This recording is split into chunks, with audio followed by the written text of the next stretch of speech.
Nah, kita akan mendengarkan kesaksian ya atau testimoni ya, perjalanan iman dari Ibu Lucy Lim. Saya persilakan.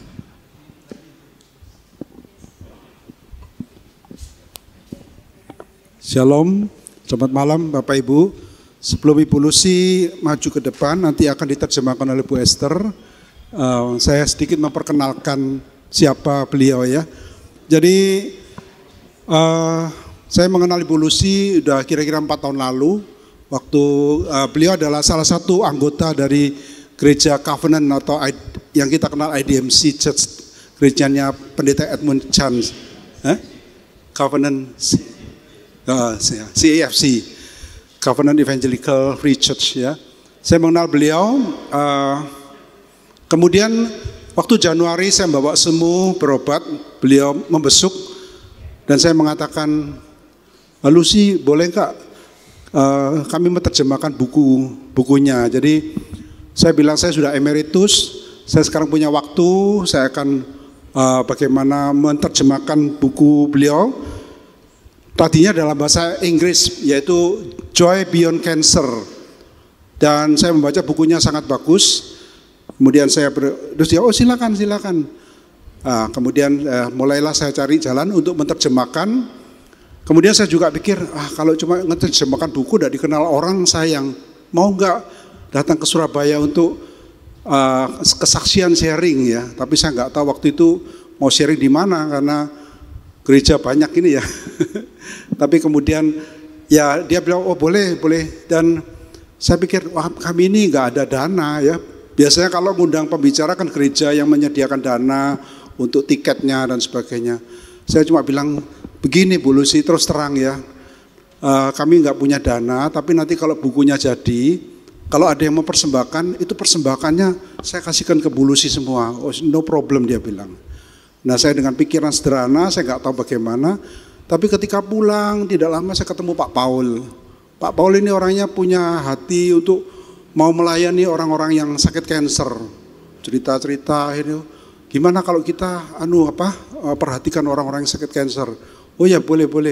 Pak Paul, siapa lagi waktu itu? Terus kita ngomong, mungkin Pendeta Bambang Tejo ya. Bambang Tejo kan juga sakit kanker darah. Bu Emma juga, oh ya jadi oke. Dari 2 orang kemudian tambah 4 orang. Terus siapa lagi? Pikir. Tapi kemudian di dalam perjalanan selanjutnya Tuhan kirim ada Cik Ruth yang istrinya Pak Joseph. Pak Joseph juga, Pak Joseph ada di sini? Enggak ada ya. Mana Cik Ruthnya? Oh itu di belakang ya. Pak Joseph juga ya bergumul sakit kanker dan disembuhkan Tuhan. Kemudian ada lagi jemaat ya. Jadi akhirnya Tuhan kirim orang-orang ini dan kemudian Jesse lagi ya. Jesse yang sangat semangat sekali. Waktu ikut IDMC kemarin juga ketemu dengan Bu Lucy dan semangat bikin video yang ditayangkan setiap minggu. Akhirnya dapat orderan Jesse dari Lucy untuk orderan. Nanti dia akan ngisi di Singapura, di Jesse rekaman lagi ya.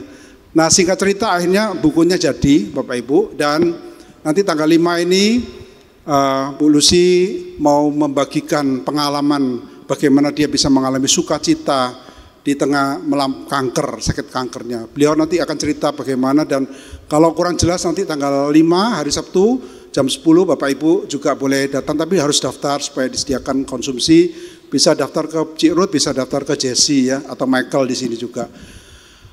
Ya jadi saya melihat pelayan ini tidak di planning dengan baik, tapi Tuhan mengirimkan orang-orang punya hati. Dan akhirnya Lucy membawa 2 temannya, siapa nanti akan dikenalkan, dan saya mewakili juga mengucapkan terima kasih pada Gembala Pak Silyong dan juga Ketua Pak Eben maupun majelis yang bisa mengizinkan kami hari Sabtu bisa pakai tempat, kemudian malam ini juga bisa sharing di sini. Jadi Lucy beberapa hari ini sharing di Usiawan Pacar, Usiawan Satelit, besok di KW Satelit, dan malam hari ini di Persekutuan Doa. Nah, supaya saya tidak panjang lebar, saya serahkan waktunya kepada Bu Esther dan Lucy yang menyampaikan. Oleh Bu Esther ya, saya sudah ngomong Bu Esther, saya ini sudah emeritus, jadi sudah tua. Silakan yang muda-muda bisa bangkit, bangun supaya belajar. Silakan, sama-sama cantik kok. Kan Lucy. Boleh lah. Boleh. Boleh. Pastor, Boleh lah. up to you. You belum campas, no? Kita harus mengkader yang muda-muda kan ya, Bapak Ibu ya. Pastor, Yes. you say good thing about me, ah? Is it? Cakap baik ya. Oh. Pastor, you cakap saya Cakap. baik ya. Baik-baik. Baik. Okay. Anyway, this book is my second book. Ya, ini buku kedua, belum diterjemahkan ya. It's called When It's Beyond Me. Judulnya ketika itu di luar kemampuan saya. Like when the trouble come to us and when we are suffering and we don't know what to do. That's the second book. It's Ketika penderitaan datang menimpa saya dan kita tidak tahu apa yang harus kita lakukan, itu kira-kira judulnya itu. So this evening, Pastor Kang Ngo, Ya, lagi belajar spelling. Ada yang bilang Kanggo. Pastor Kang Ngo asked me to speak about God's sovereignty and suffering. Jadi saya diberi judul oleh Pendeta Sin Leong, temanya itu kedaulatan Allah dan penderitaan. Ya, jadi saya juga sampaikan pada beliau. So I'm thankful for the opportunity to share with you. Ya, terima kasih untuk kesempatan boleh membagikan pada Bapak Ibu semua. So what is God's sovereignty? Jadi apa sebenarnya kedaulatan Allah atau juga kehendak Allah itu ya?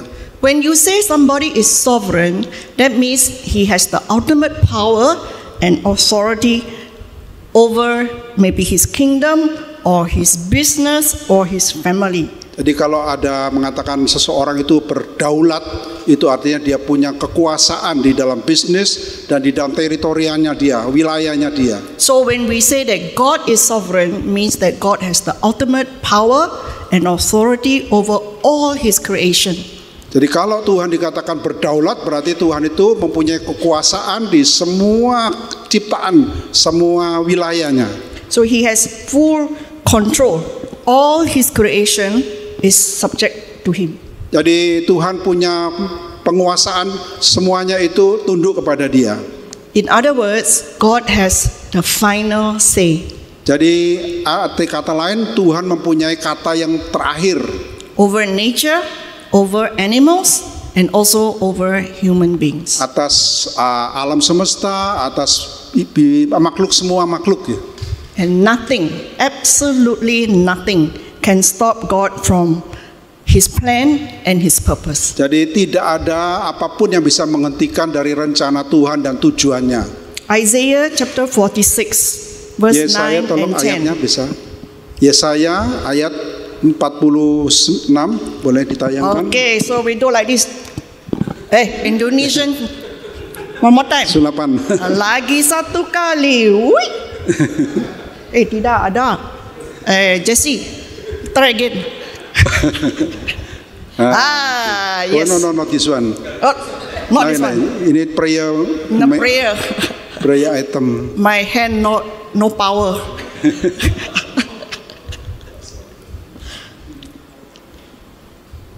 Isaiah chapter 46 Yesaya verse 9 to ayat 10. 46. I like the pastor to read in. Ya, Yesaya 46 ayat 9 sampai 10 saya bacakan.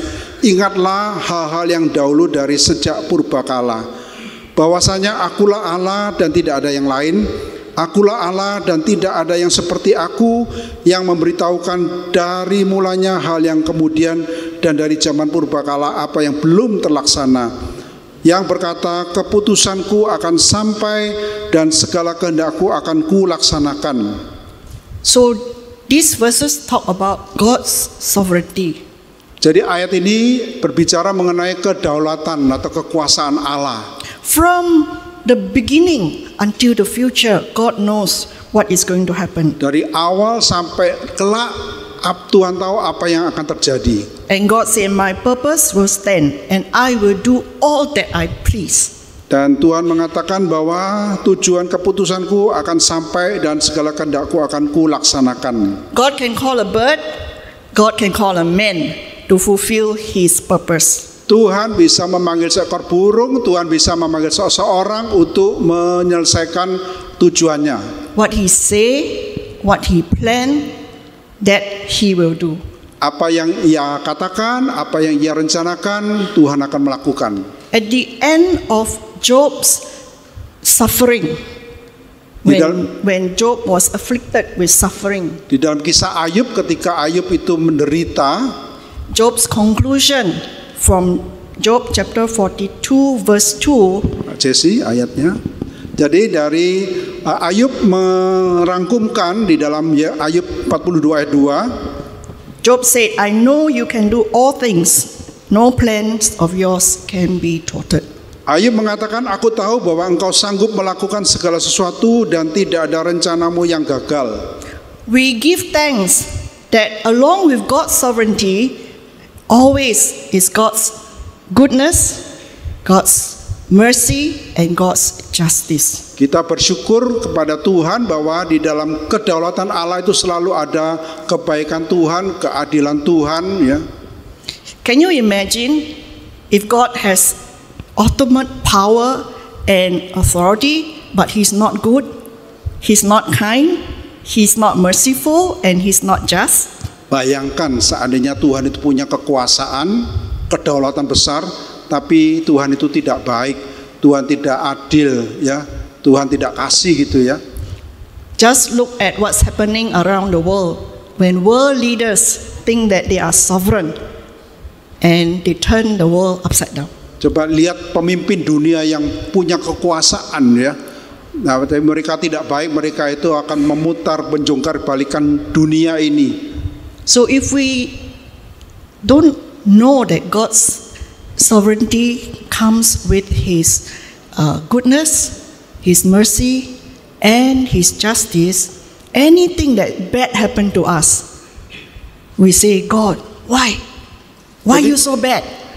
Jadi kalau Tuhan itu punya kuasa, tapi Tuhan tidak baik, tidak penuh kemurahan, tidak adil, maka kita akan bertanya, Tuhan, kenapa kok demikian buruk, demikian parah ini?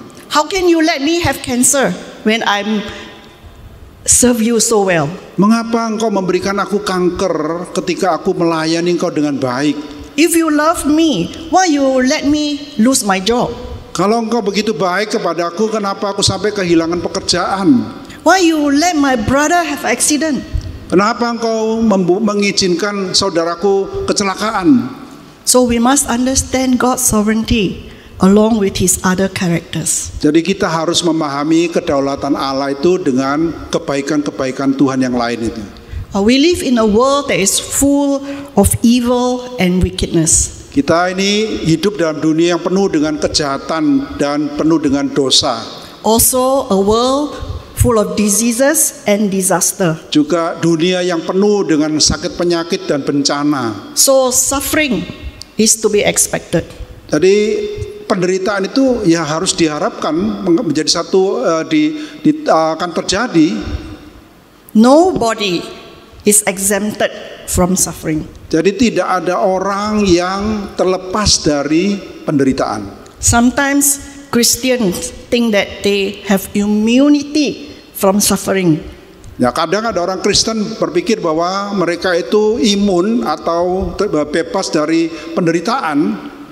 Because I have God, so nothing bad can happen to me. Jadi sepertinya berpikir nggak ada yang buruk yang terjadi dalam diri saya. That's not true. Itu tidak benar. Tonight I want to talk about a Bible character who suffered tremendously in his life. Malam hari ini saya akan menceritakan tokoh Alkitab di mana menderita dalam hidupnya yang sangat menderita. And we want to see God's sovereignty in his suffering. Dan kita mau melihat kedaulatan Tuhan di dalam penderitaannya. I'm sure most of you here may know about the character of Joseph in the Old Testament. Saya percaya Bapak Ibu di sini tahu ya, Yusuf seorang tokoh di dalam Alkitab, bagaimana penderitaannya? Sejuk. Ya, too cold. I need to move. Oh, terlalu dingin. But ice. Can I move there? Can. Because it's too cold. You use here. I cover you. You okay ya? Okay. ya? Okay. Tentep. Terima kasih. Kurang dekat. Punya saya. Punya dia. Oke, kurang dekat. Gini.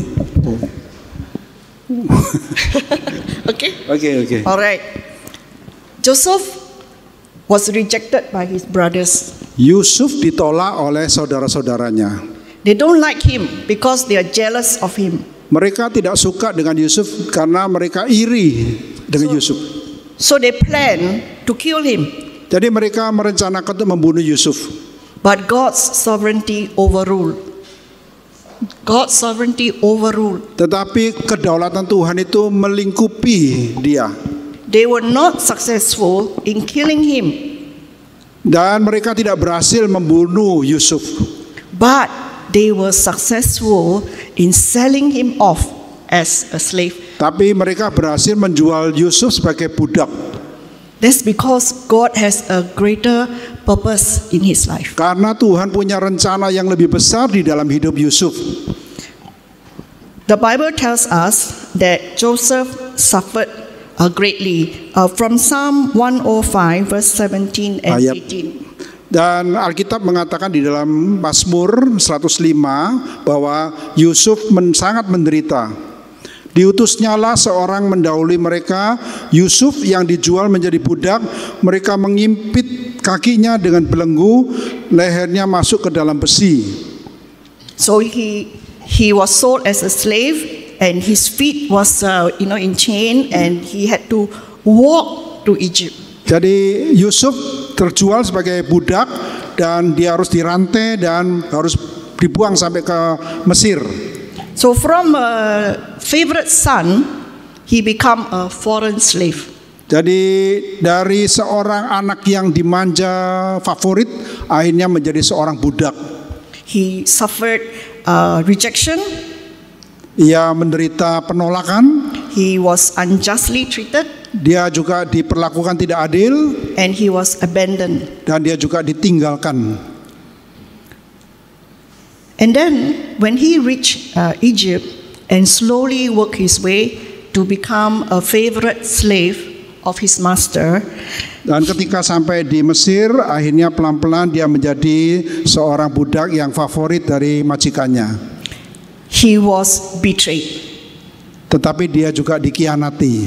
He didn't do anything wrong. Dia tidak mengerjakan apa-apa yang keliru, yang salah. But his master's wife accused him of trying to seduce her. Tetapi istri daripada majikannya menggoda dan membuat Yusuf jatuh.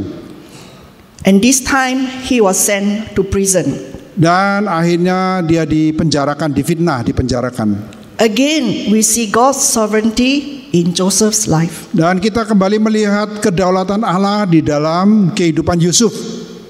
As a slave, his punishment should be death. Nah, sebagai budak, hukumannya seharusnya adalah kematian, hukuman mati.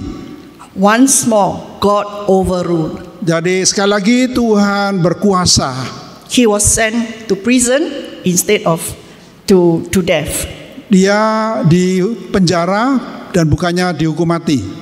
In all those times when Joseph was in pain and suffering, God never left him. Jadi dalam penderitaan dan kesakitannya ini, penderitaannya, Tuhan tidak pernah melepaskan atau membiarkan Yusuf.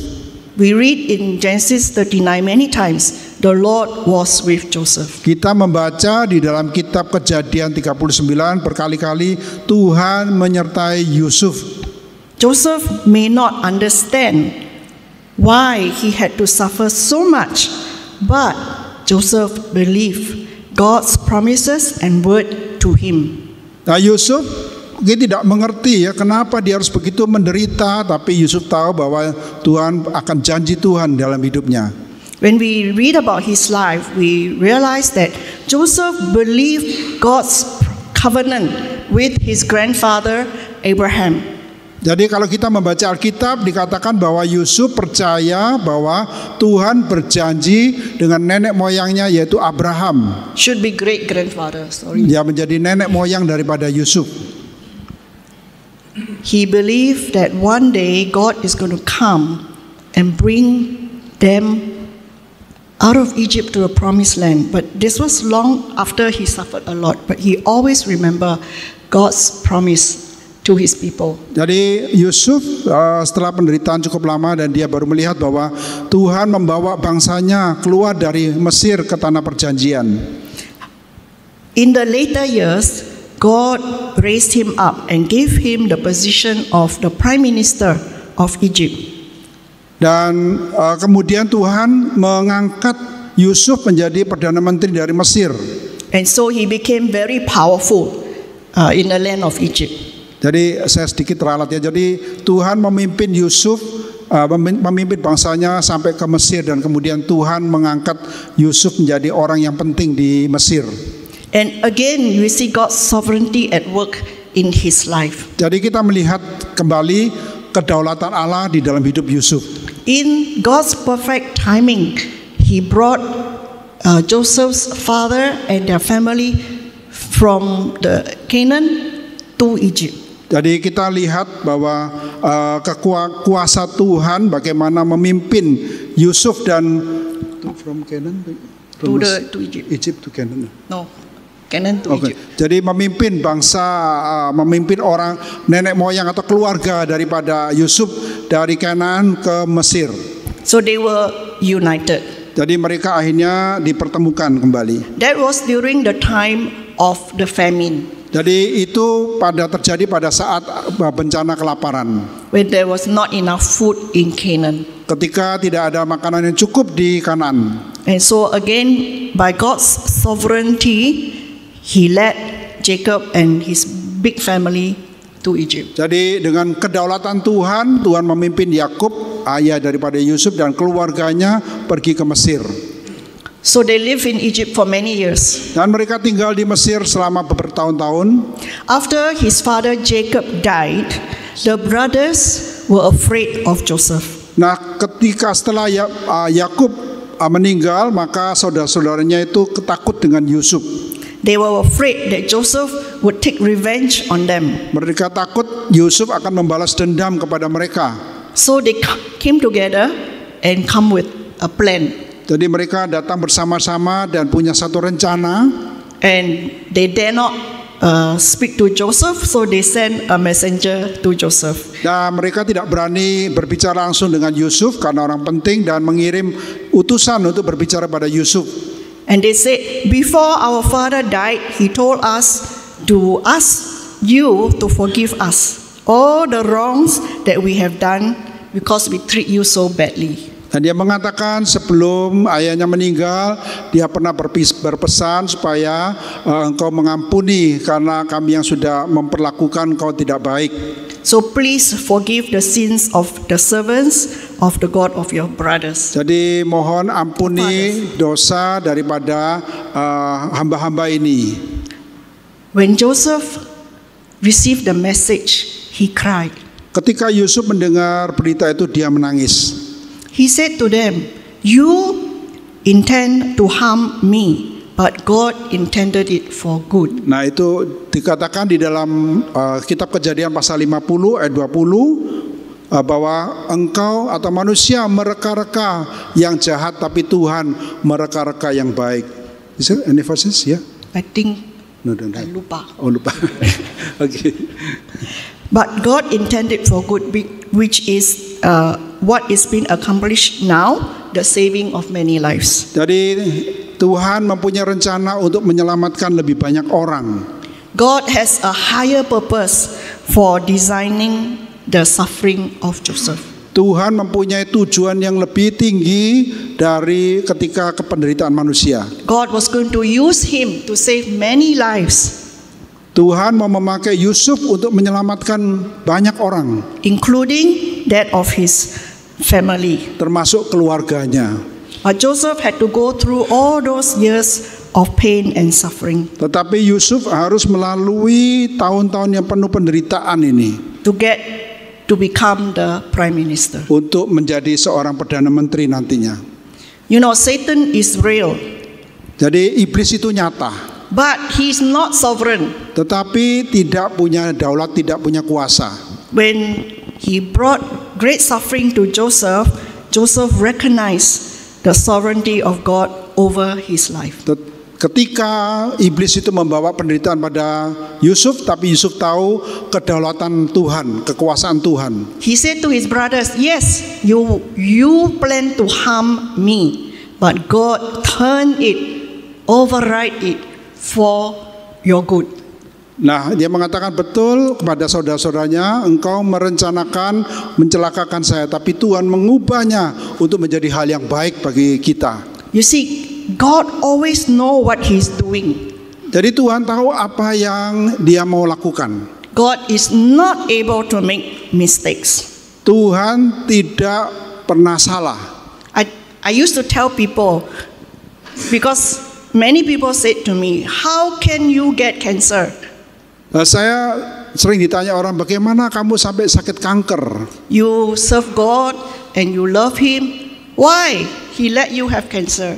Engkau melayani Tuhan, kenapa Tuhan izinkan engkau sakit kanker? So I say to them, saya katakan pada mereka, you think God, one day he fall asleep apakah kamu pikir Tuhan satu hari ngantuk tertidur, and then he wake up? kemudian dia bangun, Oh no, Lucy got cancer. aduh jangan Lucy kena kanker. Oh, God is sovereign. Tuhan itu berdaulat, He berkuasa. doesn't make mistake. Dia tidak melakukan seperti ini. It's not because God fall asleep Bukan Tuhan itu tertidur, and then I get cancer. kemudian saya kena kanker. God allows it. Tapi Tuhan izinkan ini. You know, one of the good things about the blessing of being a believer is found in 1 Corinthians chapter 10 verse 31. Jadi ada satu berkat bagi orang-orang Kristen, yaitu dari 1 Korintus pasal 10 ayat 31. Dikatakan, Paulus mengatakan, aku menjawab, jika engkau makan atau jika engkau minum atau jika engkau melakukan sesuatu yang lain, lakukanlah semuanya itu untuk kemuliaan Allah. So you see, number one, God knows our limit. Jadi yang pertama saudara, Tuhan tahu keterbatasan kita. He will not let us be tempted beyond what we can bear. Jadi Tuhan izinkan pencobaan yang tidak melebihi kekuatan kita. Is it the right verse? Ya, Then, yeah. 31, I think it's salah. Because I hear you got minum. Ini ada minum. 1 Korintus 10 ayat 13, sorry. 13 ya. 13, 1 Korintus 10 13. Nah, saya bacakan. It's not my fault. No, it's okay. Because Ya, pencobaan-pencobaan yang kamu alami adalah pencobaan-pencobaan biasa yang tidak melebihi kekuatan manusia. Ya, pada saat kamu dicobai, Tuhan akan memberikan jalan keluar ya. okay, now correct. Tadi I dengar, how come Ada got minum. minum? Saya dengar verse tak ada minum. English don't have minum. But you put I first, read wrongly lah. Sorry. so we put we are wrong. Sorry. Saya salah. Bukan dia salah. God knows our limit. Tuhan tahu keterbatasan kita. He will not let us be tempted beyond what we can bear. Dia tidak membiarkan kita dicobai melampaui kekuatan kita. If I can carry 50 kilo, Kalau saya bisa membawa barang 50 kilo, God will not give me 51, Tuhan tidak akan memberikan saya 51, but He can give me 49. tapi Tuhan akan memberikan saya 49. This is our God. Inilah Tuhan kita.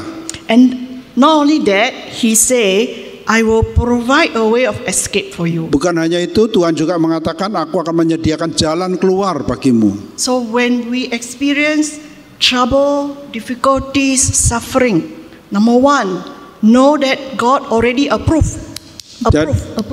Jadi kalau kita mengalami pencobaan, penderitaan, kesulitan, bahwa ingat bahwa Tuhan sudah mengizinkan. And number two, He give you a way out. You need to find it. Yang kedua, Tuhan akan memberikan jalan keluar, solusi untuk kita. And God is faithful. Dan Tuhan itu setia. God was always with Joseph when he was going through the bad times as well as the good times. Dan Tuhan selalu menyertai Yusuf, baik atau tidak baik saatnya. The Bible is full of encouragement to us that God will never leave us or forsake us. Dan Alkitab mengatakan pada kita bahwa Tuhan tidak akan meninggalkan kita, tidak akan membiarkan kita. Even though I walk through the valley of the shadow of death, I will fear no evil. Why? Because God is with me. Psalm 23 verse 4. Ya, di dalam Mazmur 23:4 dikatakan, meskipun dalam lembah kekelaman, aku tidak takut berbahaya. Sekalipun aku berjalan dalam lembah kekelaman, aku tidak takut bahaya. You know, when I go for chemo treatment, I always bring somebody with me. Ketika saya menjalani terapi kemo, saya selalu membawa seseorang bersama saya. You want to know more? Come on Saturday. Nah, kalau Bapak Ibu mau tahu lebih panjang, nanti datang hari Sabtu. But when I go for the operation inside the operation theater, ketika saya masuk ke dalam kamar operasi, nobody can go with me. Tidak ada siapapun yang bisa mendampingi saya. Oh, saya takut. I'm afraid. Yeah. Saya takut, you know. But God remind me. Tetapi Tuhan mengingatkan, kamu tidak sendirian. I am with you. Aku bersamamu. Don't be afraid. Jangan takut. Hold my hand. Pegang tanganku. Let's sing a song together. Mari kita nyanyi sama-sama. And that's how I go to the operating. Itulah saya masuk ke ruang operasi seperti itu. This evening, I want to encourage us that if we are going through difficulties, challenge, suffering, don't waste your suffering. Nah, malam hari ini saya mau mengingatkan saudara sekalian, kalau saudara mengalami kesulitan, penderitaan, jangan don't menyia-nyiakan penderitaan itu. How do we waste our suffering? Bagaimana kita menyia-nyiakan penderitaan kita? We waste our suffering if we don't believe that God allows it to happen to us. Dan kita menyia-nyiakan penderitaan kalau kita tidak mengizinkan itu terjadi dalam diri kita. Because God always has a plan and a purpose, not just for the world, but for each of our lives. Dan karena Tuhan punya rencana di dalam hidup kita, bukan hanya untuk dunia, tapi untuk setiap kita. God has a design for my cancer. Tuhan punya rencana, punya desain untuk kanker saya. Special design. Rancangan yang khusus untuk kanker saya. It's called stage 4 cancer. Yaitu stadium 4, kanker stadium 4. It's spread. Sudah menyebar. It's not curable. Yang tidak bisa disembuhkan. And only short lifespan. Hanya waktu yang hidup saya yang singkat. This is God's design. Ini rancangan Tuhan, rencana Tuhan. And He permit to my life. Dan Tuhan izinkan terjadi dalam hidup saya. So I must believe that it is God's design for me. Jadi saya harus bersyukur untuk rancangan Tuhan dalam hidup saya. So I don't waste this suffering. Jadi saya tidak menyia-nyiakan penderitaan ini. We will waste our suffering if we let our suffering drive us to isolation instead of sharing it with our community. Nah, kita itu menyia-nyiakan penderitaan kalau kita itu menarik diri dan tidak mau bersosialisasi dengan komunitas kita. Some of us, when we get into trouble, we don't tell anybody. We just keep to ourselves, and then very slowly, we don't go to church, we don't want to talk to anybody. We're just me and myself. Nah, ada orang yang ketika mengalami kesulitan tidak mau cerita sama siapa-siapa, tapi pelan-pelan mengundurkan diri dari gereja, ini tidak gereja dan hanya memikirkan diri saya saja. Maybe for a while it's natural, but cannot for a long time. Mungkin sementara itu alamiah, natural, tapi tidak bisa selamanya. Because if we keep ourselves isolated from the community, the next thing is that we allow our suffering to drive us to spiritual decline. Nah, kalau kita mengizinkan mengabaikan penderitaan, maka Spiritual decline. kita akan lama-lama menjadi kemunduran rohani kita. Our suffering should push us to become closer to God, not push us away from God. Penderitaan kita harus mendorong kita lebih dekat pada Tuhan dan bukan mendorong kita menarik dari Tuhan.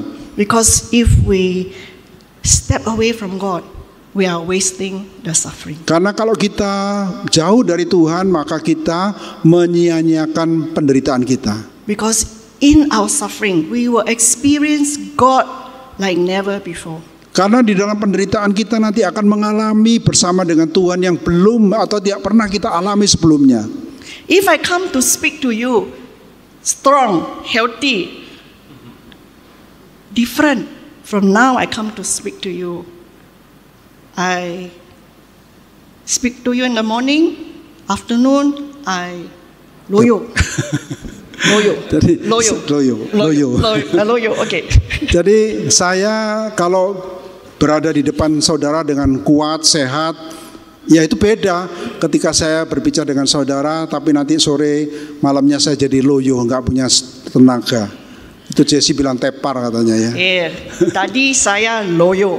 Jadi saya loyo. Pagi okay. Pagi okay ya. After makan go back hotel.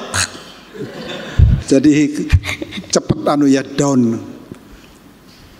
Don't waste your suffering. Jangan menyia-nyiakan penderitaanmu. We waste our suffering if we grieve like someone who has no hope. Kita menyia-nyiakan penderitaan kalau kita itu mengeluh seperti orang yang tidak punya pengharapan. You know, God has given you and me everything we need. Jadi saudara, Tuhan memberikan Anda dan saya semua yang kita butuhkan. Everything we need to live a godly life. Semua yang kita butuhkan untuk supaya kita bisa hidup yang taat, yang saleh. It's ours. Ini milik kita. Ask Him for it. Mintalah kepada Tuhan. And God will give us everything we need to go through times of troubles and suffering. Jadi Tuhan akan menolong kita ketika kita menjalani kesulitan, menjalani penderitaan. For me, there are many times I find a challenge in this journey of cancer. Jadi bagi saya sudah mengalami beberapa kali perjalanan di dalam jalani kanker ini. But I always remember God say, ask from me, I will give you what you need to go through your suffering. Jadi saya ingat perkataan Tuhan, mintalah, aku akan menyertai engkau menjalani menghadapi penderitaan ini. This time when I come to Surabaya, I also have challenges. Kali ini ketika saya diundang datang ke Surabaya, saya juga ada tantangan. Can I last the whole day? Bisa enggak ya saya sepanjang hari? One of the side effect that I have for my current treatment is diarrhea. Jadi ada efek sampingan di dalam pengobatan saya kali ini, yaitu seringkali efek sampingannya itu diare. In Singapore, when I'm speaking to a group of people, kalau di Singapura ketika saya berbicara di depan orang-orang, I always find out where the toilet is. Saya selalu mencari dahulu di mana toiletnya. Tandas. Yes, very important. Now I know this church tandas outside there. Ya, gerejanya tandasnya di luar sana. So I always tell the people, when I say break. Jadi saya ngomong sama orang-orang datang, kalau saya mengatakan break, istirahat, I will run out. Saya akan lari. But I will come back. Saya akan kembali. So you don't run away ya. Ya, jadi jangan pergi-pergi ya. So that's why I always carry my bag. Jadi saya selalu membawa tas saya. Inside got the emergency. Ada yang emergensinya. So now in Surabaya, very good. Nah, kali ini di Surabaya baik sekali. Only today not so good. Mungkin hari ini yang tidak baik.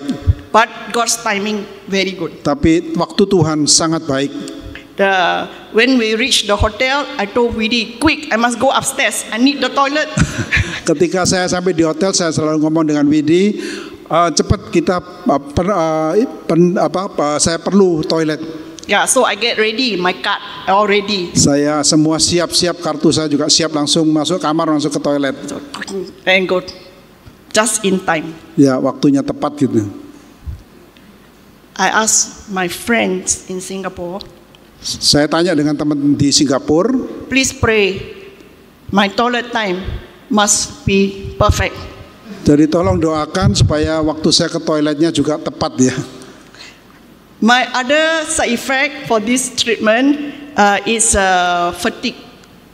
Efek sampingan daripada pengobatan saya itu gampang lelah.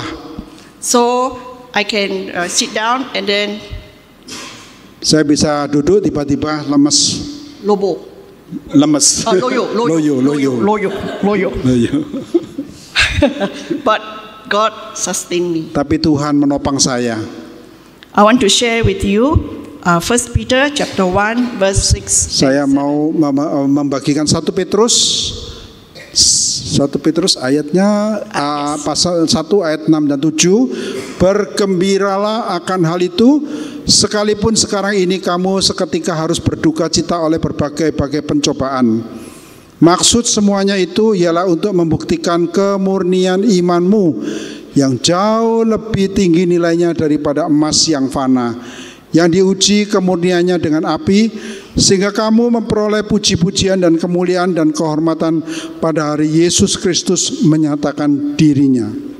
Yes, suffering is only for a little while. Penderitaan itu hanya sementara. When you think of eternity, it is forever and ever and ever and ever and ever and ever. Ketika engkau berpikir mengenai kekekalan itu selamanya. Our life, pendok. Hidup kita hanya satu titik. Peter say to us, Petrus mengatakan pada kita, these trials come so that our faith will prove genuine and may result in praise. Pencobaan ini datang untuk membuktikan kemurnian imanmu. Praise and glory and honor to Jesus. Biarlah pujian dan kemuliaan bagi Yesus. Many of us want to share the gospel with our non-Christian friends. Banyak dari kita yang mau membagikan Injil kepada orang yang non-Kristen. When they see your faith is real, is genuine, when you are going through suffering, they will be drawn to the Lord Jesus. Nah, ketika mereka melihat iman saudara yang murni, ya akan membawa mereka, bisa membawa mereka datang kepada Tuhan Yesus. God is sovereign. Tuhan berdaulat. He has the ultimate authority in our lives. Dia mempunyai kekuasaan yang puncak, yang segala-galanya yang tertinggi dalam hidup kita. Nothing can happen to us without God's approval. Tidak ada yang bisa terjadi dalam hidup kita kalau tidak dikehendaki oleh Tuhan. So, when you encounter troubles, difficulties, don't waste your suffering. Jadi saudara, kalau saudara menghadapi penderitaan, kesulitan, jangan sia-siakan. Thank you. Terima kasih. Oh, you haven't introduced them. Yes. Oh wait. Saya lupa one more thing. Saya lupa satu hal lagi. Saya kawan. Widi. Ya, Widi. Ini CK. CK suaminya. Yes. Suaminya Widi misalnya. Yeah. They come from Australia. Mereka datang dari Australia. Come here to visit you and to be with me. Untuk berkunjung, mendampingi saya dan bertemu dengan saudara. So God sent them to help me Jadi carry Tuhan my bag. Tuhan kirim mereka untuk membawakan tas saya. Thank you very much. Thank you, terima kasih. Ya.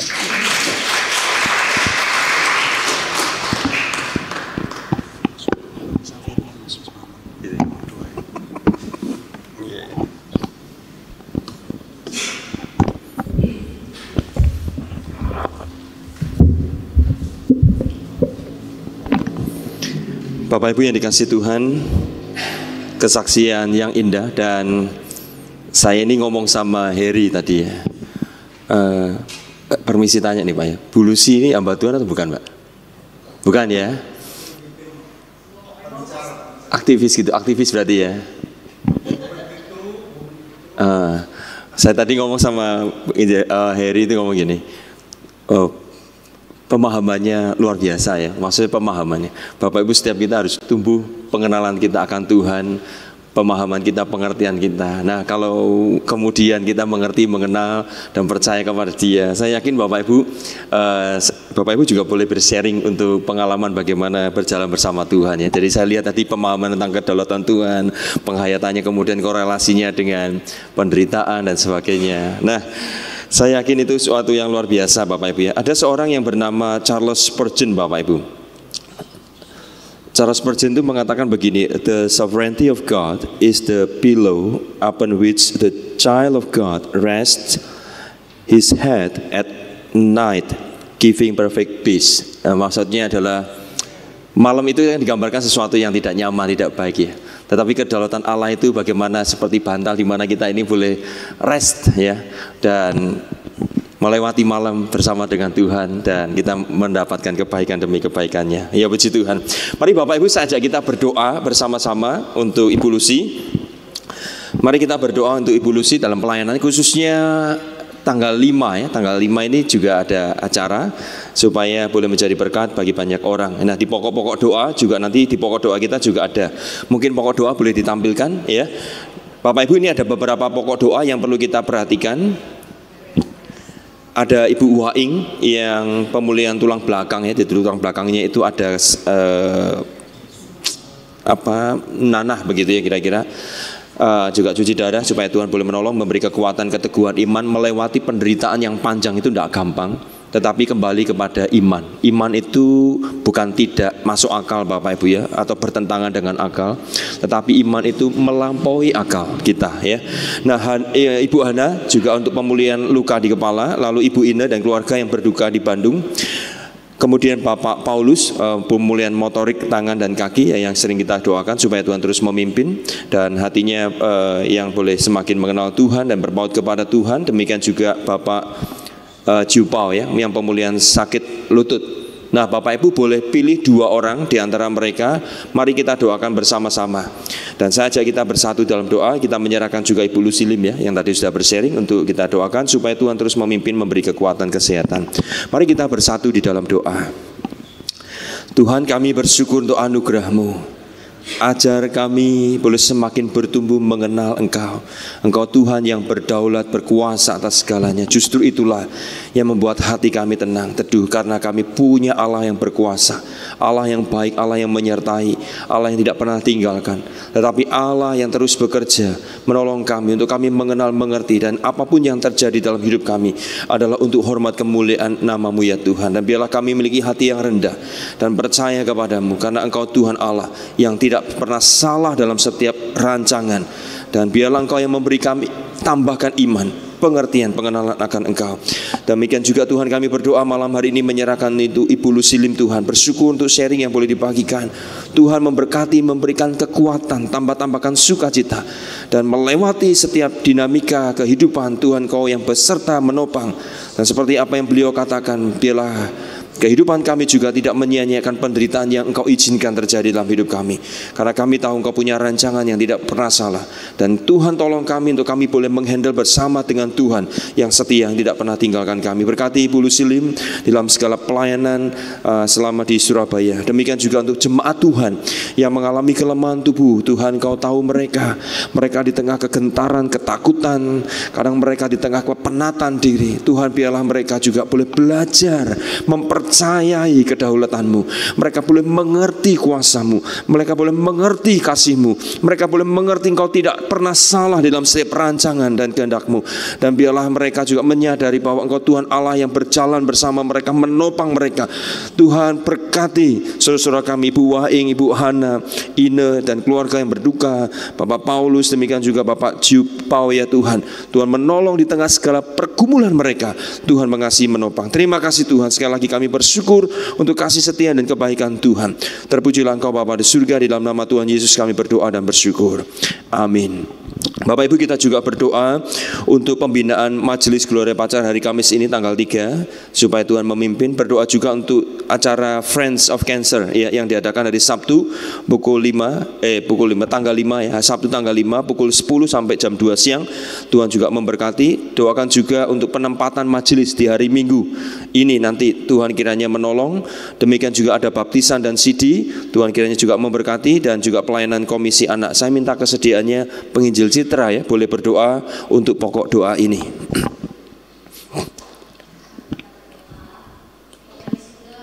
Syukur Tuhan untuk penyertaan Tuhan, pimpinan Tuhan di tengah-tengah gerejamu. Saat ini Tuhan, kami membawa gerejamu ke dalam tangan-Mu Tuhan. Pada saat ini kami mau berdoa untuk pembinaan majelis yang akan diadakan hari Kamis. Untuk di Gloria Pacar, kami sungguh menyerahkan ke dalam tangan-Mu. Biar setiap majelis-majelis yang telah terpilih, mereka boleh sungguh-sungguh Tuhan memberi hati mereka. Melalui pembinaan ini mereka semakin dipersiapkan, mereka semakin lagi dibentuk untuk boleh sungguh-sungguh memiliki hati yang mau melayani Tuhan lewat tugas tanggung jawab yang akan diberikan kepada mereka. Kami juga mau berdoa Tuhan untuk acara Friends of Cancer yang akan dilakukan di hari Sabtu nanti. Tuhan yang boleh pakai acara ini, pakai Ibu Lucy untuk boleh menjadi berkat bagi setiap orang yang hadir di dalam acara ini Tuhan. Biarlah melalui acara yang diadakan ini Tuhan, kemuliaan Tuhan boleh dinyatakan. Dan orang-orang yang sedang bergumul dengan sakit mereka juga boleh sungguh dikuatkan untuk terus menaruh pengharapan kepada Tuhan.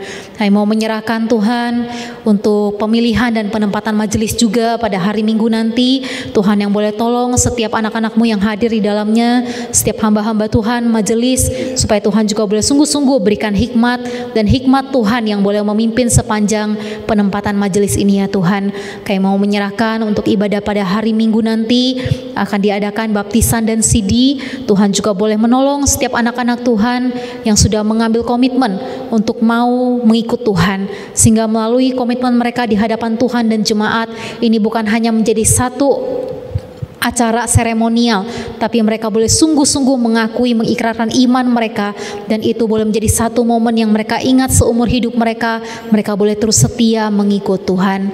Kami juga mau menyerahkan Tuhan untuk ibadah-ibadah lainnya, baik untuk sekolah minggu, remaja, pemuda yang pada hari Minggu juga mengadakan ibadah. Tuhan juga boleh tolong setiap persiapan-persiapan yang dilakukan, baik penata layan maupun hamba-hamba-Mu yang melayani Engkau boleh urapi dengan kuasa daripada Tuhan, sehingga melalui ibadah yang dilakukan dari anak-anak, remaja, pemuda, mereka boleh sungguh-sungguh bertumbuh semakin mengenal Tuhan. Terima kasih Tuhan, ini setiap seru doa kami di hadapan-Mu, hanya di dalam nama Tuhan Yesus kami berdoa. Amin. Amin. Bapak Ibu, ketika Ibu Lusilim tadi menyampaikan sharingnya, ada kalimat yang saya pikir ini baru ya bagi saya, maksudnya ya, baru dalam artian itu begini. Ini satu kalimat yang menarik ini, jangan sia-siakan penderitaan Anda, don't waste your suffering. Wah, saya pikir selama ini kita ini menjauh dari suffering, betul nggak ya? Kalau ada sesuatu apa kita musuhin, kita tidak senang, waduh Tuhan kenapa ini Tuhan, kenapa ini Tuhan, kan begitu Bapak Ibu ya. Tapi ketika kita coba renungin, iya ya Bapak Ibu, don't waste your suffering. Itu sesuatu yang menarik, kata-kata yang menarik. Kalau kita tidak percaya kedaulatan Tuhan, kita pasti undur dari Dia. Kita tidak akan melihat itu sebagai sesuatu yang Tuhan punya rancangan indah dan sebagainya. Apalagi kalau kita sampai mundur dari komunitas ya. Memang banyak orang yang sakit, bergumul, kemudian mulai tidak dekat Tuhan, juga tidak dekat dengan komunitas, meratapi sendiri, disimpan sendiri, akhirnya ragu, lemah, ya toh? Kemudian mulai salahin ini gitu ya. Tetapi ketika kita bisa memandang ini dengan kacamata iman, ada sesuatu yang luar biasa. Yusuf ya tadi ya, berbagai penderitaan, pergumulan. Penderitaan diizinkan Tuhan, bahkan Tuhan punya rancangan itu dan sengaja memang lewatin itu ya. Ternyata punya maksud yang indah. Di Mazmur tadi dicatatkan ya, Yusuf itu memang disengajakan Tuhan untuk mendahului, tapi lewat jalan yang begitu Bapak Ibu ya. Manusia bisa mereka-rekakan yang jahat, tetapi Tuhan mereka-rekakan semua itu untuk kebaikan. Ya, puji Tuhan. Bapak Ibu mungkin memahami ini sulit ya, tidak mengerti, tapi berjalanlah dengan iman, maka kita akan mengertinya ya. Hatiku percaya. Pak Kanggo nggak apa-apa, tetap khotbah sedikit. Mari bersama kita mempersiapkan diri mendengar firman Tuhan dari Pak Kanggo ya. Tadi Pak Kanggo sudah siapin, mungkin waktunya tidak panjang, tetapi biarlah firman Tuhan tetap dibagikan bagi kita dan kita belajar percaya. Saat ku tak melihat jalanmu, saat ku tak mengerti rencanamu, namun tetap ku pegang janjimu, pengharapanku hanya padamu. Saat ku tak melihat jalanmu, saat ku tak mengerti rencanamu, namun tetap ku pegang janjimu, pengharapanku hanya padamu. Saat ku tak melihat jalanmu, saat ku tak melihat jalanmu, saat ku tak mengerti rencanamu, namun tetap ku pegang janjimu, pengharapanku hanya padamu. Hatiku percaya, hatiku percaya,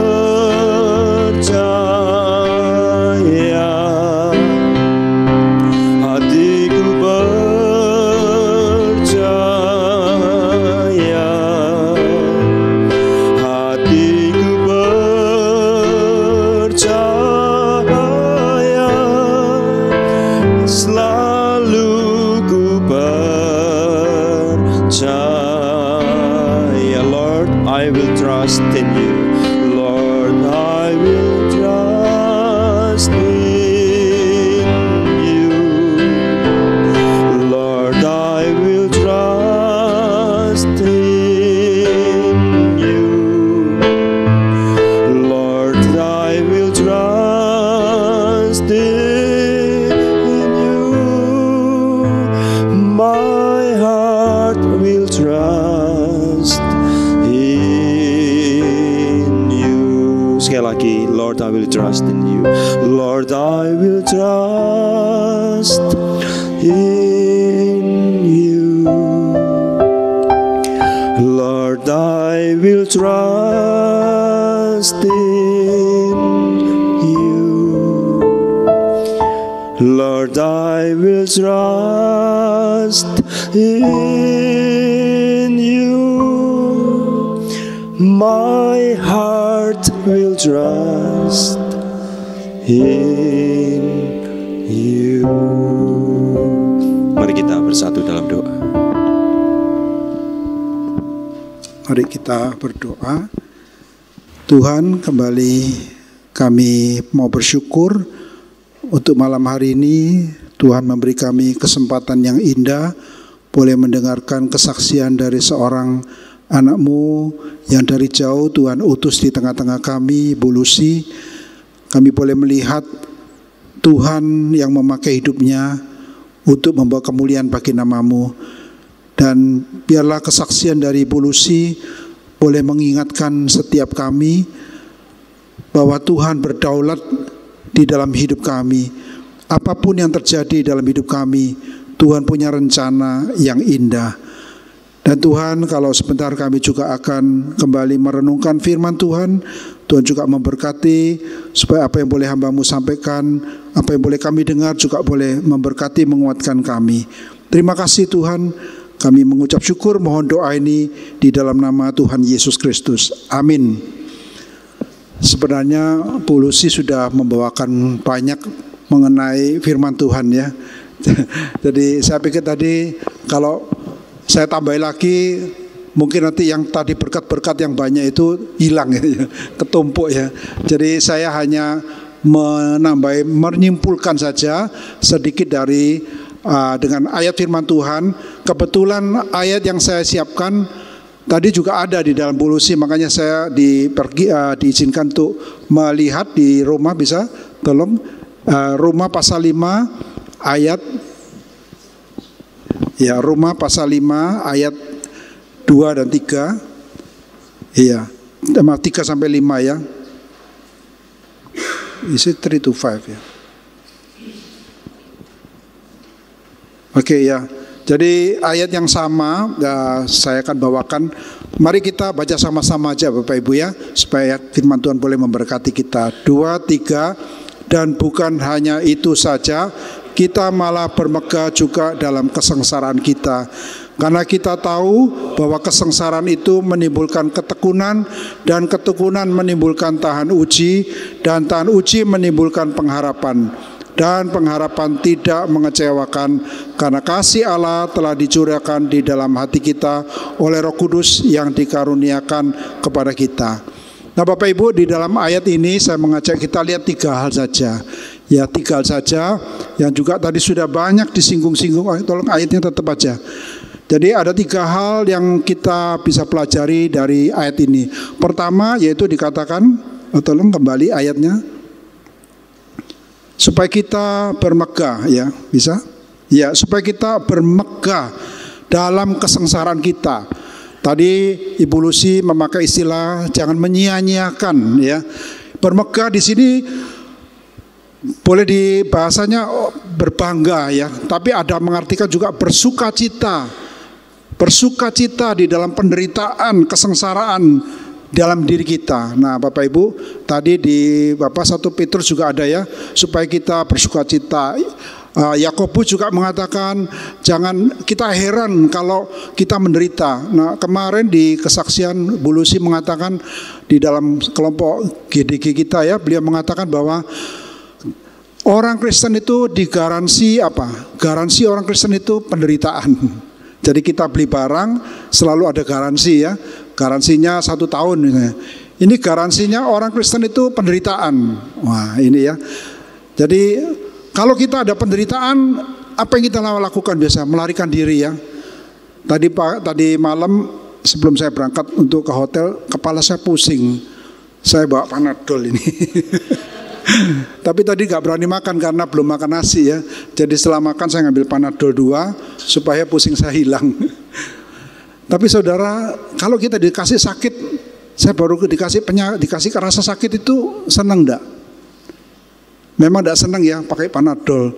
Tapi sebetulnya ada satu buku yang tadi kami juga lagi bahas ya, Philip Yancey ya. Philip Yancey mengatakan bahwa sakit itu berkat. Rasa sakit itu berkat. Bayangkan kalau tadi saya tidak pusing, sehat-sehat, tapi di sini ngeblak saya. Karena ada ya orang di depan ketika khotbah, ketika mimpin kor dipanggil Tuhan ya. Ya jadi Tuhan kasih kita rasa sakit itu berarti ada tanda sesuatu nggak beres dalam tubuhmu. Mungkin tensinya naik atau mungkin kecapean, akhirnya kita harus istirahat. Jadi saudara, kita dikasih sakit itu adalah berkat. Berkat betul. Bayangkan kalau kita nggak ada rasa sakit, tadi kita ngomong garuk-garuk kok nggak sakit ya, semua nggak sakit. Tahu-tahu jari kita lepas. Lepas itu apa? Sakit apa? Lepra kan ya. Orang sakit lepra itu nggak terasa jarinya lepas. Jadi kita dikasih sakit, kita sadar. Jadi kalau kita dikasih penderitaan, kita seakan-akan Tuhan mau menggugah kita. Ya, jadi kita harus malah bermegah, bersukacita. Tak perlu takut saudara, setiap kita itu ada garansinya, ada penderitaan. Entah itu pergumulan ekonomi, entah sakit penyakit, entah kesulitan apapun ya. Itu menolong kita untuk bisa bersandar kepada Tuhan, mengandalkan Tuhan. Karena tadi dikatakan Tuhan berdaulat. Kalau Tuhan berdaulat, Tuhan yang baik, tadi kata Bu Lucy, Tuhan yang penuh kemurahan, Tuhan yang adil, udah kita nggak perlu khawatir. Karena itu kalau kita di dalam kitab, kalau nggak salah Ibrani ya, dikatakan bahwa kita jangan menjadi anak gampangan ya. Kalau kita punya anak Bapak Ibu, kita jangan terlalu memanjakan anak, dikasih enak terus, maaf ya. Kalau anaknya nggak punya daya juang, itu namanya generasi strawberry ya. Sekarang kan istilahnya anak-anak sekarang itu generasi strawberry, ada strawberry generasi, ada strawberry parent, karena orang tua yang dikasih anaknya terlalu manja, akhirnya maaf kata kalau sampai anak itu ketika ada persoalan dia nggak mengandalkan Tuhan terus bunuh diri misalnya begitu ya, kan menakutkan sekali. Jadi saya harus singkat ya. Jadi Bapak Ibu, kita harus bisa mensyukuri kalau ada kesengsaraan. Bermegah, ini bukan kata-kata menghibur, tapi itu yang menguatkan. Kenapa? Karena kesengsaraan itu menimbulkan ketekunan. Ya, kesengsaraan menimbulkan ketekunan, dan ketekunan menimbulkan tahan uji. Ya, tahan uji. Nah, Bapak Ibu, ketika kita ada sengsara, kesulitan, kita bisa ada perubahan, ada ketekunan. Ya, ketekunan membentuk karakter kita. Kita mau dibentuk menjadi orang yang lebih baik atau tidak. Tadi dikasih contoh, kalau kita menjauh dari Tuhan, kita malah rohani kita malah turun down. Tapi kalau kita lebih dekat sama Tuhan, kita malah dikuatkan. Nah, tadi juga dia pakai ayat bahwa orang menguji emas bagaimana. Emas itu asli atau palsu? Di sini ada Pak Paul, ahli emas. Pak Paul kalau nguji emas palsu atau ya memang Pak Paul tinggal dilihat-lihat gini tahu ya. Tapi kalau penguji emas adalah dengan api ya. Api, kalau emas itu emas palsu hancur. Tapi emas yang asli kata firman Tuhan murni, diuji kemurnian imanmu. Jadi Bapak Ibu, justru melalui kesengsaraan, penderitaan, kita itu orang diuji naik kelas. Jadi kita nggak usah melarikan diri. Ya, nggak usah cari orang pinter, nggak usah cari apa. Waktu semu saya sakit, itu ditawari orang, itu lho Pak, pergi ke Romo itu, ke orang pinter itu. Saya bilang tidak, kita semua anak Tuhan bisa berdoa sama Tuhan Yesus. Nggak perlu minta tolong Romo siapa ya. Kalau minta tolong pendeta nggak apa-apa ya. Tapi kita jangan cari orang pinter, jangan cari jalan pintas. Tapi bersandar Tuhan, apa yang Tuhan mau ketika kita ngalami ini. Jadi Bapak Ibu, kalau ada kesengsaraan jangan tanya, wah Tuhan kenapa kok saya, tadi beliau mengatakan kenapa saya sudah melayani Tuhan kok kena kanker. Saudara, sebetulnya kesaksian Bulus ini luar biasa. Besok tanggal 5 dia bayangkan ya, di diagnosa itu kankernya sudah nyebar ke semua, ke kelenjar gendak bening, ke otak, ke tulang, tapi kok masih bisa bertahan di sini ya. Jadi kalau mau tahu apa rahasianya, sukacita tanggal 5 nanti bisa daftar ke Bu Ruth, pada Michael atau Jesse ya, untuk bisa ada sediakan konsumsinya. Jadi Bapak Ibu, saya mau katakan bahwa kesulitan, penderitaan, kesengsaraan itu memproses kita. Memproses kita. Saya ngomong di sini bukan saya cuma bisa ngomong tok, tapi saya mengalami, betul ya. Saya mengalami 4 tahun semu pergumulan itu tidak gampang. Banyak hal, tapi membuat saya itu ya bersyukur saya naik ujian. Saya gak perlu lagi khawatir. Bayangkan kalau orang sakit kanker itu bisa jual rumah, jual semuanya ya, karena biayanya sangat besar sekali. Tapi saya melihat justru dalam hal ini saya melihat pemeliharaan Tuhan.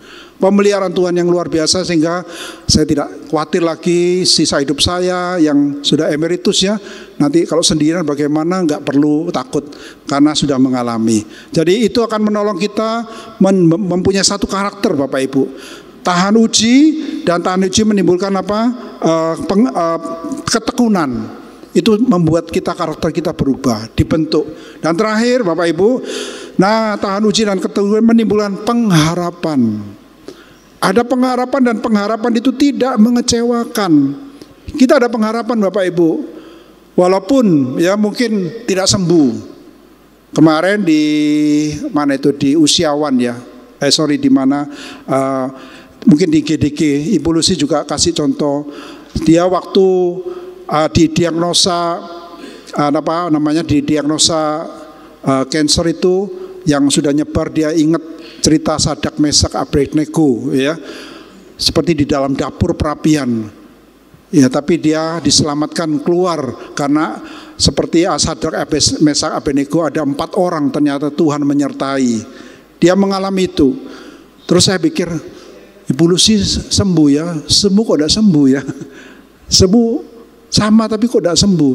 Tapi ada ayat di bawahnya, saya terus membaca, oh iya ayat itu mengatakan bahwa Sadrak, Mesak, Abednego mengatakan, baik ketika Tuhan bisa menyelamatkan kami keluar dari dapur api ataupun tidak, kami tidak akan menyembah berhala. Jadi saya percaya kalau sembuh tidak sembuh pun itu Tuhan mengendaki. Dan saya melihat banyak hal yang Tuhan lakukan karena kita punya pengharapan Bapak Ibu. Pengharapan kita tadi dikatakan oleh Bu Lucy bahwa kita hidup di dunia ini hanya satu titik saja, sementara. Tapi nanti pengharapan itu akan kekal selamanya bersama dengan Tuhan Yesus. Kenapa? Karena Tuhan sudah melakukannya. Pengharapan itu tidak mengecewakan karena dicurahkan oleh Roh Kudus yang telah dikaruniakan kepada kita. Jadi Kristus, Yesus sudah mati untuk segala-galanya. Itu menjadi pengharapan kita. Di dunia hanya sementara, tapi pengharapan itu tidak mengecewakan kita. Jadi Bapak Ibu, kalau menghadapi penderitaan, entah itu kesulitan pekerjaan, ekonomi, rumah tangga, kesulitan sakit penyakit, ingat 3 hal ini. Pertama yaitu kita harus bermegah di dalam kesengsaraan kita. Artinya kita tahu siapa Tuhan kita yang percaya. Paulus juga sama ya, dia menderita sakit, dia berdoa sampai 3 kali duri itu ada dalam dirinya. Tapi Paulus mengatakan, aku mau bermegah dalam penderitaanku. Ya, jadi yang pertama kita harus bersukacita, bermegah. Makanya judulnya bukunya ini Sukacita. Yang kedua, kita tahu bahwa penderitaan kesengsaraan itu memproses kita. Tuhan sedang berbicara pada kita. Tuhan sedang membentuk kita, memproses kita. Dan yang ketiga, kita perlu taat karena ada pengharapan, ada hope yang selama-lamanya, yang tidak pernah mengecewakan kita. Kiranya firman Tuhan ini malam hari ini boleh memberkati kita sekalian. Amin. Mari kita kembali berdoa. Tuhan, biarlah sharing firman Tuhan yang singkat boleh mengingatkan kesaksian dari Bu Lucy dan menolong setiap kami bahwa hari-hari di depan ini Tuhan kami boleh dibekali dengan firman Tuhan. Ketika mengalami masalah, kesulitan, tantangan, penderitaan, kesakitan, kami percaya Tuhan berdaulat. Kami bermegah di dalam penderitaan kesengsaraan kami, karena kami dikaruniakan bukan hanya percaya kepada Tuhan, tapi kami juga dikaruniakan penderitaan. Tuhan, tolonglah supaya kami boleh menerima semua proses kesengsaraan, penderitaan adalah Tuhan izinkan untuk membentuk kami, memproses kami, supaya kami boleh semakin serupa dengan Kristus. Dan Tuhan, tolonglah supaya kami boleh terus taat, percaya kepada Tuhan dengan pengharapan yang Tuhan berikan pada kami, karena Tuhan sudah menyempurnakan di dalam semuanya. Terima kasih Tuhan, di dalam nama Tuhan Yesus Kristus kami berdoa. Amin. Terima kasih Pak Sidong.